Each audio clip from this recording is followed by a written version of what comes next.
जी हां दोस्तों, एक बार फिर से आरएसएस पर बैन का फॉर्मूला हुआ रेडी। जैसे सरदार पटेल और इंदिरा गांधी ने किया था बैन, वैसे फिर से लगने जा रहा बैन। बहुत स्वागत है आप सभी का। आप देख रहे हैं द राजनीति का विशेष सेगमेंट खबर और विश्लेषण। मैं हूं जब्बार खान। तो क्या देश में एक बार फिर से आरएसएस की गतिविधियों को लेकर के चौथी बार बैन लग जाएगा? क्या वाकई आरएसएस एक ऐसा संगठन है जो भले ही हिंदुत्व के लिए काम करता हो, भले ही वेलफेयर के लिए काम करता हो, मगर मुस्लिम विरोधी खुल करके है? क्या संघ देश में संविधान के विरुद्ध और मुसलमानों के विरुद्ध काम कर रहा है? आखिर ये क्यों कहा जा रहा है कि आरएसएस ने अगर अब उत्पात मचाया है तो उसे फौरन बैन कर दिया जाएगा?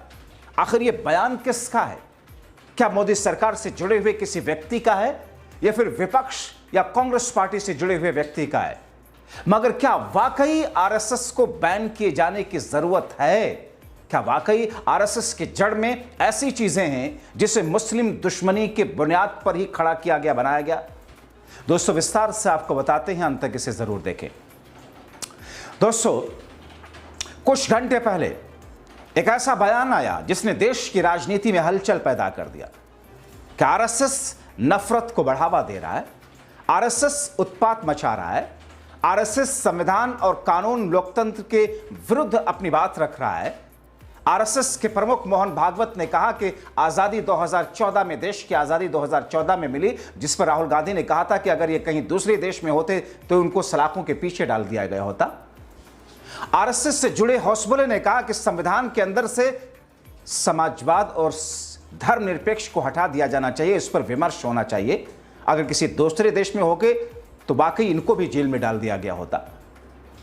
दोस्तों क्योंकि जो बातें और आरएसएस को जिसने बनाया और आरएसएस से जुड़े हुए महापुरुषों की जो थिंकिंग्स हैं, उनकी जो बुनियाद है, उनकी जो सोच है, निहायत ही जहरीली, खतरनाक है। क्योंकि देश की डेमोक्रेसी के हिसाब से, लोकतांत्रिक मूल्यों के हिसाब से आरएसएस की वो सोच, उनके महापुरुषों की सोच निहायत ही खतरनाक और जहरीली है, आपसी सौहार्द को तोड़ने वाली है।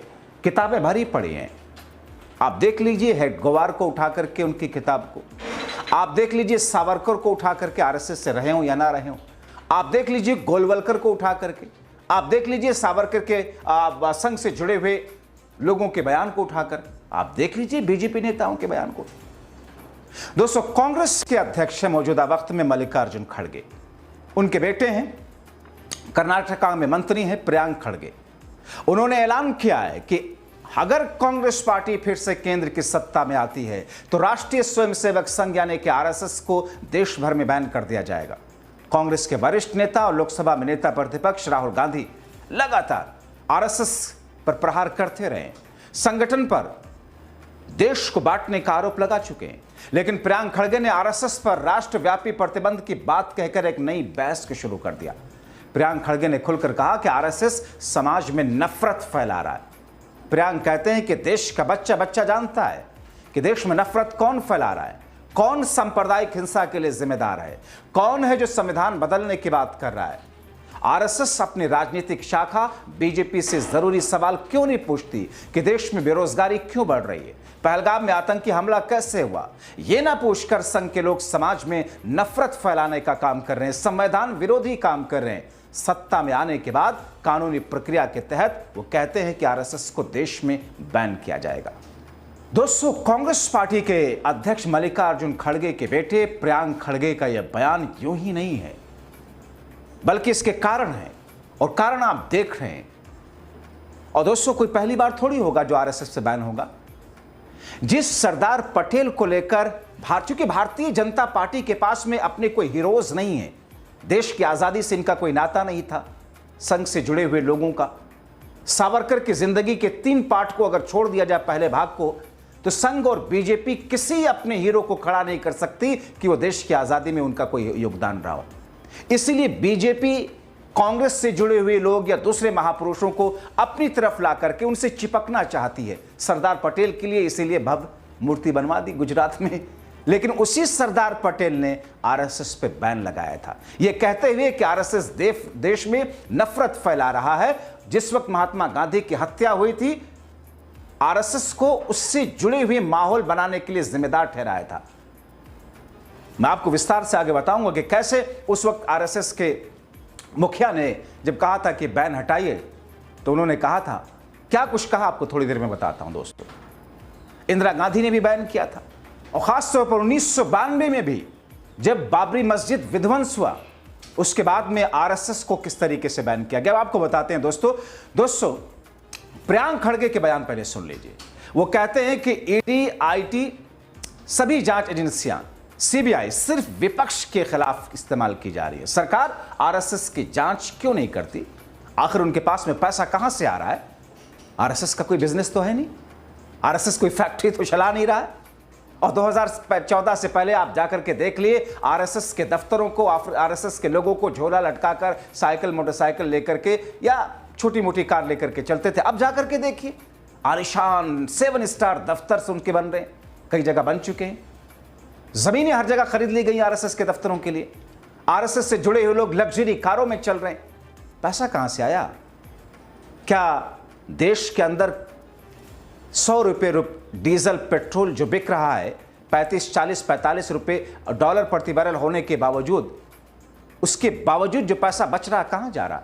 बीजेपी अपने दफ्तर, अपने संगठन को मजबूत करने या आरएसएस के लिए लगा रही है, या फिर देश के उद्योगपतियों पर बीजेपी जो मेहरबान है, मोदी सरकार जो मेहरबान है, वो जो कट मोदी साहब यूज करते हैं ना, कट मनी जो आता है विपक्षियों के लिए, क्या वो कट मनी बीजेपी और संघ जैसे लोगों, उनके संगठन के लिए इस्तेमाल हो रहा? आखिर आरएसएस के पास पैसा आ कहां से रहा है? और बीजेपी तो वो है जिनके ऊपर राम मंदिर के निर्माण में जमीन खरीदने को लेकर चंदा चोरी का भी आरोप लगा। आपने देखा, वो फैक्ट है, वो उसमें तथ्य हैं दोस्तों।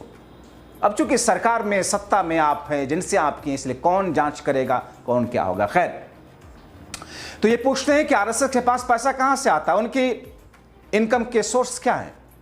हर बार संघ के लोग हेट स्पीच और संविधान बदलने की बात कहकर के बच कैसे निकल जाते हैं, आर्थिक अपराध करके कैसे बच जाते हैं? इन विषयों की भी तो जांच होनी चाहिए, मगर नहीं, जांच तो मोदी साहब कराएंगे विपक्षी लोगों की। दरअसल प्रियांक खड़गे ने बीजेपी सांसद तेजस्वी सूर्या को जवाब देते हुए एक्स पर एक पोस्ट किया था, जिसमें सूर्या ने कांग्रेस के हाईकमान को लेकर के मल्लिकार्जुन खड़गे पर सवाल उठाया था। प्रियांक ने पूछा कि बीजेपी का हाईकमान कौन है? आपके ज्यादातर कार्यकर्ता आपके राष्ट्रीय पार्टी के अध्यक्ष का नाम तक नहीं बता सकते। उनके लिए मोदी राष्ट्रपति, प्रधानमंत्री, शायद पंचायत सचिव तीनों हैं। प्रियांक खड़गे ने कहा कि जब हालात कठिन हो जाते हैं तो प्रधानमंत्री संसद नहीं जाते, सर्वदलीय बैठक नहीं करते, बल्कि आरएसएस को रिपोर्ट करने के लिए नागपुर चले जाते हैं। तेजस्वी सूर्या को चुनौती देते हुए प्रियांक ने कहा कि मैं तुम्हें चुनौती देता हूं कि तुम इसे ऊंची आवाज में कहो कि मुझे आरएसएस की जरूरत नहीं है, मैं चुनाव जीत सकता हूं क्योंकि मोदी और नड्डा ही मेरे एकमात्र हाईकमान है। कह के तो देखिए दोस्तों, ये पहली बार नहीं है जब खड़गे ने ऐसा बयान दिया है। 2 साल पहले भी कर्नाटका के संदर्भ में उन्होंने कहा था कि अगर कोई संगठन राज्य में शांति भंग करना या फिर सांप्रदायिक माहौल खराब करने की कोशिश करेगा तो सरकार उस पर बैन लगाने में बिल्कुल भी संकोच नहीं करेगी। कांग्रेस ने तो कर्नाटका में अपने घोषणा पत्र में कहा था, राज्य में सरकार में आती है अगर वो, तो बजरंग दल, पीएफआई समेत जाति और धर्म के आधार पर समुदाय के बीच नफरत फैलाने वाले सभी संगठनों के खिलाफ कठोर कार्रवाई करते हुए बैन लगाएगी। प्रियांक खड़गे ने इसी घोषणा पत्र पर कहा था कि हम सिर्फ कानून के मुताबिक और ऐसे लोगों के खिलाफ कार्रवाई करने जा रहे हैं जो कानून तोड़ेंगे। जब प्रियांक से पूछा गया क्या सरकार आरएसएस और बजरंग दल को भी बैन करेगी, तो इस पर उन्होंने कहा शांति भंग करने की कोशिश करने वाले किसी भी संगठन या व्यक्ति पर कार्रवाई होगी, चाहे वो मैं ही क्यों ना रहूं। दोस्तों, आपको बताएं यहां कि केशव बलराम हेडगेवार आरएसएस कैसे बना, किसने बनाया, थोड़ी से जल्दी से बता देता हूं। केशव बलराम हेडगेवार, जिन्होंने 27 सितंबर 1925 को विजयदशमी, यानी कि सितंबर का जो महीना आ रहा है दोस्तों, अभी जुलाई चल रहा, अगस्त सितंबर, आरएसएस अपना शताब्दी वर्ष मनाएगी और सितंबर में ही मोदी साहब को शायद सत्ता से, कुर्सी से हटाया भी जाए, ऐसा कहा जाता है। उनका जन्म दिवस आता है, यानी कि 75 वर्ष के पूरे हो जाएंगे और 75 वर्ष पूरे होने के लिए सक्रिय राजनीति से साइडलाइन करने के बाद खुद मोदी और शाह ने अपनी पार्टी के नियम में बनाया था। बहरहाल 27 सितंबर 1925 को विजयदशमी के दिन आरएसएस की स्थापना हुई, हेडगेवार ने किया, लेकिन अब तक अलग अलग वजहों से 3 बार इस संगठन पर बैन लग चुका। साल 1948 महात्मा गांधी की हत्या के बाद संघ पर 18 महीने तक बैन लगाया गया। यह बैन खुद उस समय सरदार पटेल, उन्हीं सरदार वल्लभ भाई पटेल ने लगाया था, जिन्हें आज मोदी और बीजेपी अपना हीरो बताने के मौके ढूंढती है। महात्मा गांधी की हत्या के बाद सरदार पटेल ने 4 फरवरी 1948 को आरएसएस पर प्रतिबंध लगा दिया था। उस वक्त वो देश के गृह मंत्री थे।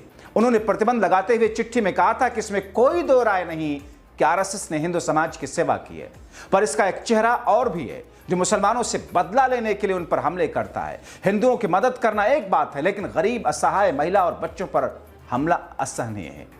उसके बाद बीजेपी और संघ के महापुरुष और बीजेपी के पहले भारतीय जनसंघ की स्थापना करने वाले श्यामा प्रसाद मुखर्जी ने जुलाई 1948 में पटेल को चिट्ठी लिखकर आरएसएस से बैन हटाने की अपील की थी। मगर दोस्तों, बड़ा दिलचस्प है, श्यामा प्रसाद मुखर्जी की उस अपील पर सरदार पटेल का जवाब 18 जुलाई 1948 को श्यामा प्रसाद मुखर्जी की बैन हटाने वाली चिट्ठी के जवाब में पटेल ने कहा था कि महात्मा गांधी की हत्या का मामला कोर्ट में है, इसलिए मैं इस पर कुछ नहीं कहूंगा। हालांकि उस वक्त उन्होंने अपने पहले के संघ के पर दिए गए बयानों के हवाले से कहा कि भले ही गांधी जी की हत्या में संघ का सीधा सीधा हाथ साबित ना हुआ हो, लेकिन संघ के कारण ऐसा माहौल बना जिससे गांधी जी की हत्या हुई। संघ की गतिविधियां सरकार और राज्य के अस्तित्व के लिए जोखिम भरी थी। ये सरदार पटेल के शब्द हैं आरएसएस के लिए, जिस आरएसएस को लेकर के चरण वंदना करते हैं सड़े सड़े गले अंधभक्त या फिर डॉगी पालतू मीडिया के सत्ता पक्ष के गंदे जूतों के तलवे चाटने वाली मानसिकता के लोग जिस आरएसएस की सराहना करते हैं, उस आरएसएस की सच्चाई ये है। और उसी आरएसएस का पॉलिटिकल विंग है भारतीय जनता पार्टी। जिस विंग का, जिस चीज की बुनियाद ही सड़ी गली हो, नफरत का आधार हो, देश की सबसे बड़ी दूसरी आबादी के खिलाफ हो, वो संस्था सही कैसे हो सकती है? मुंह दिखाने लायक नहीं है ऐसे लोग जब बात सत्य और सत्यता की होती है। खैर दोस्तों, पहली बार बैन सरदार पटेल ने किया और दूसरी बार कहा जाता है कि 1975 में इमरजेंसी का विरोध करने पर इंदिरा गांधी की सरकार ने आरएसएस को बैन किया, जो 2 साल तक जारी रहा। हालांकि ऐसा भी कहा जाता है कि संघ के कुछ नेताओं ने इंदिरा गांधी द्वारा लगाई गई इमरजेंसी का समर्थन भी किया था। पूर्व आईवी प्रमुख टीवी राजेश्वर देश के जाने माने पत्रकार करण थापर से एक एक्सक्लूसिव बातचीत में कह चुके हैं। आरएसएस ने, उन्होंने कहा कि आरएसएस ने 1975 में इंदिरा गांधी के आपातकाल लगाने के फैसले का समर्थन किया। राजेश्वर ने कहा था कि 1970 बाला साहब देवरस संघ प्रमुख हुआ करते थे। आपातकाल के दौरान इंदिरा गांधी के उठाए कुछ कदमों का समर्थन किया था। अपनी किताब द क्रूशियल ईयर्स में आईबी के पूर्व चीफ ने खुलासा किया था। पूर्व आईबी चीफ के अनुसार पीएम हाउस में संघ प्रमुख देवरस का लिंक था। वो इंदिरा और संजय गांधी से मिलना चाहते थे, लेकिन इंदिरा गांधी ने मिलने से इनकार कर दिया था। 1977 में जब भारतीय जनसंघ द्वारा जनता पार्टी के साथ मिलकर इंदिरा के खिलाफ लड़ाई लड़ रहा था, तो उनका पेरेंट संगठन संघ इंदिरा के पक्ष में खड़ा था। ऐसी भी बातें कही जाती हैं, हालांकि बैन की भी बातें।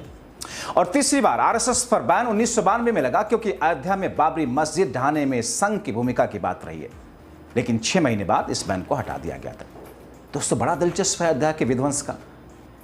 सुप्रीम कोर्ट ने खुले तौर पर यह कहा था अपने फैसले में, जब राम मंदिर निर्माण के लिए अपना फैसला दिया, 3-4 पॉइंट बहुत महत्वपूर्ण कही कि जिन लोगों ने बाबरी मस्जिद को गिराया और उन्होंने क्रिमिनल ऑफेंस किया है, उन्होंने अपराध किया है, लेकिन उस अपराध की सजा नहीं दी गई, माफ कर दिया गया सबको। एक सुप्रीम कोर्ट ने कहा था कि वहां कोई भी मंदिर तोड़कर मस्जिद नहीं बनाई गई थी। अपने सुप्रीम कोर्ट का फैसला पढ़िएगा जाकर। सुप्रीम कोर्ट ने कहा कि वहां पर कोई मंदिर नहीं था जिसे तोड़ करके मस्जिद बनाया गया था।